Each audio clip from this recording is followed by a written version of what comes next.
Christ for life में आपका स्वागत है, जहां हम परमेश्वर के वचन में एक एक पद करके आपके प्राण को जागृत करने, आपके विश्वास को गहरा करने और आपको यीशु के और अधिक समान बनने के लिए आमंत्रित करते हैं। आरंभ में कोई आकाश नहीं था, सांस लेने की कोई जगह नहीं थी। सृष्टि गहरे बेडौल पानी में डूबी हुई थी। एक अथाह अविभाजित महासागर, खामोशी, अंधेरा, दबाव। फिर अनंत सिंहासन से एक आवाज पानी के बीच से निकलती है। परमेश्वर ने कहा, जल के बीच एक ऐसा अंतर हो कि जल दो भाग हो जाए। इसलिए परमेश्वर ने यह अंतर बनाकर उसके नीचे के जल और उसके ऊपर के जल को अलग अलग किया, और ऐसा ही हो गया।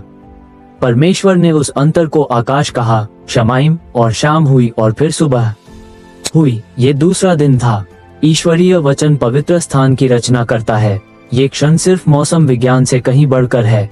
ये दया है, वातावरण से बढ़कर। यह आत्मा के लिए वास्तुकला है, सुरक्षित स्थान बनाने, उपचार के लिए, आराम के लिए, सांस लेने के लिए एक ईश्वरीय खाका। विस्तार के लिए इब्रानी शब्द राकिया है। रकिया कुछ ऐसा जिसे बड़ी टक्कर फैलाया गया हो, जैसे हथौड़े से पीटा गया सोना या एक महान चमकता घूंघट। प्राचीन आंखों के लिए ये दृश्यमान आकाश था, ऊपर का गुंबद नीचे के पानी को ऊपर के पानी से अलग करता हुआ। लेकिन ये युद्धर्थ देवताओं का रंग क्षेत्र नहीं है, जैसा कि बाबुल की पौराणिक कथाएं हमें विश्वास दिलाती हैं। कोई लड़ाई नहीं, कोई हिंसा नहीं, केवल परमेश्वर की संप्रभु शांत करने वाली वाणी। कोई तलवार नहीं, केवल वचन। कोई खून नहीं, केवल सीमा। उपचार स्थान के साथ शुरू होता है। राकिया कोई कठोर दीवार नहीं है, बल्कि शांति का एक पवित्र शामियाना है। स्वर्ग और पृथ्वी के बीच एक पारगम्य झिल्ली, एक आयामी इंटरफेस जहां अदृश्य और दृश्य मिलते हैं, जो आपके सांसारिक छोटे उद्भव को स्वर्गीय ज्ञान से संबंधित होने देता है, बिना किसी के भी उपभोग किए। उपचार तब शुरू होता है जब परमेश्वर आपके भीतर यह स्थान बनाता है। पहला अभयारण्य, स्वर्ग। शुरुआती चर्च के पिताओं ने यहाँ के ब्रह्मांडीय आश्चर्य को समझा। महान संत बेसिल ने आकाश को हमारा पहला गिरजाघर कहा, एक विशाल गुंबद जहां स्वर्ग पृथ्वी को चूमता है और यहाँ तक कि खामोशी भी पवित्र हो जाती है।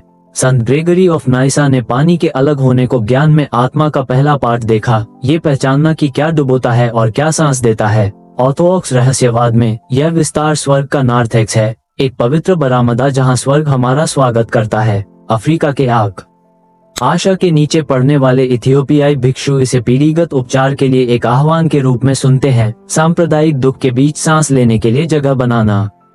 ये रूपांतरण मनोविज्ञान के रूप में ईश्वरीय अलगाव है, जो आपके दुख, आशा और उद्देश्य को एकीकृत करने के लिए आपकी आत्मा को सबसे गहरे स्तर पर पुनर्गठित करता है। उपचार लगाव के साथ शुरू होता है। अपनी आत्मा में गहराई से देखें।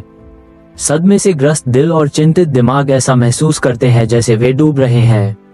यादें भर रही हैं, सीमाएं टूट गई हैं, कोई किनारा नहीं, कोई सांस नहीं, बस दबाव। लेकिन परमेश्वर पानी को नष्ट नहीं करता, वो उन्हें अलग करता है। वो व्यवस्था बोलता है, उसे अलग करे। ये ईश्वरीय चिकित्सा है। परमेश्वर नाम देता है और उस चीज को जगह देता है जिसने कभी आपको अभिभूत कर दिया था।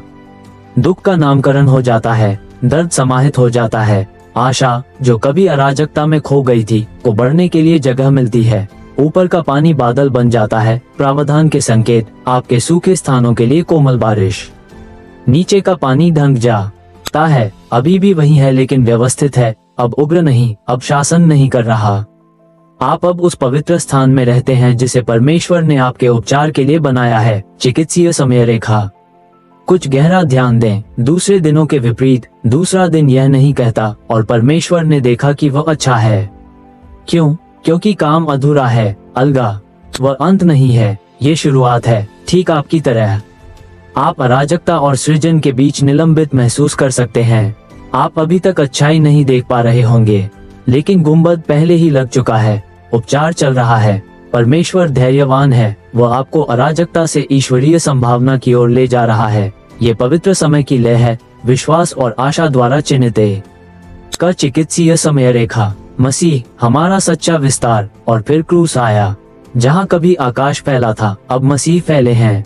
उनकी भुजाएं चौड़ी हैं, उनका शरीर फटा हुआ है। स्वर्ग और पृथ्वी के बीच नया राकिया बनते हुए। वो फटा हुआ घूंघट है, अराजकता और सहभागिता के बीच का पुल। एंटी राइट, हमें इस विस्तार को मंदिर के पर्दे की आदिम छवि के रूप में देखने के लिए आमंत्रित करते हैं। ये संकेत की सृजन परमेश्वर की महिमा का दैनिक जीवन में स्वागत करने के लिए बना है। जब क्राइस्ट मर जाते हैं और पर्दा फट जाता है तो दूसरे दिन शुरू हुआ अलगाव पूरा हो जाता है। उनका शरीर डूबने से लेकर सुरक्षा तक का जीवित मार्ग है। उनमें ऊपर का पानी दया बरसाता है, नीचे का पानी उनके वजह न से रुका रहता है, और उनके बीच आप रहते हैं, आप सांस लेते हैं, आप चंगे होते हैं। शिष्यत्व का आह्वान। ईश्वरीय अलगाव का ये कार्य एक सीधा आमंत्रण है। यीशु के शिष्य बने, पवित्र आत्मा के लिए प्यासे रहें, पिता के प्रेम को महसूस करें। राइट नाउ, आत्मा को आप में काम करने के लिए आमंत्रित करें।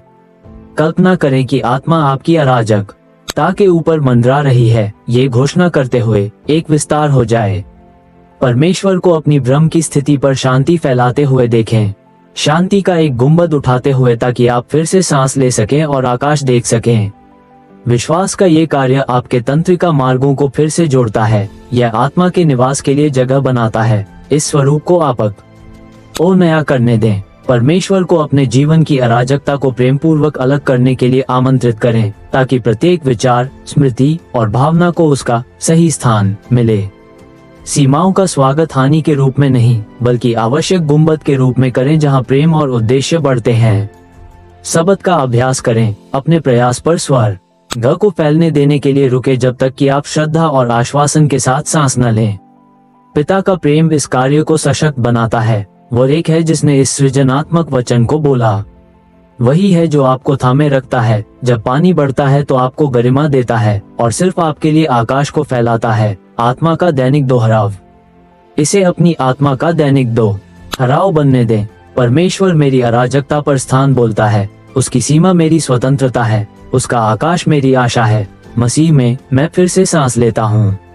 आत्मा में मैं हमेशा थामे रखा जाता हूँ, कभी त्यागा नहीं जाता, और सभी अनुग्रह के रहने के लिए पर्याप्त विशाल हूँ। आप डूबकर जीने के लिए नहीं बने थे, आप सांस लेने के लिए बने थे। आप आकाश के लिए बने थे, आप यीशु के लिए बने थे। उसे अपना विस्तार बनने दें, उसे अपने आंतरिक संसार पर शांति फैलाने दें, उसे पानी को विभाजित करने दें, ताकि आपकी आत्मा उठ सके और आपका प्राण एक अभयारण्य बन जाए। यदि इससे आपकी आत्मा को शांति मिली है, तो मैं आपसे आग्रह करता हूं कि आप यीशु का अनुसरण करने, पवित्र आत्मा के लिए प्यासे रहने और पिता के प्रेम को अपनाने का निर्णय लें। किसी भी समय christ4life143@gmail.com पर संपर्क करें। हमें आपके साथ प्रार्थना करने और इस यात्रा को एक साथ चलने में खुशी होगी। अगले एपिसोड के लिए बने रहें, क्योंकि हम एक एक पद करके ये पता लगाना जारी रखेंगे कि कैसे परमेश्वर का हर कार्य, यहाँ तक कि पानी का अलगाव भी, हमें माँ के नए प्रकाश के उज्ज्वल आकाश के नीचे रहने के लिए तैयार करता है। इस महान विस्तार के नीचे यात्रा करने के लिए धन्यवाद। स्थान हो जाए, व्यवस्था हो जाए, जीवन हो जाए मसीह में।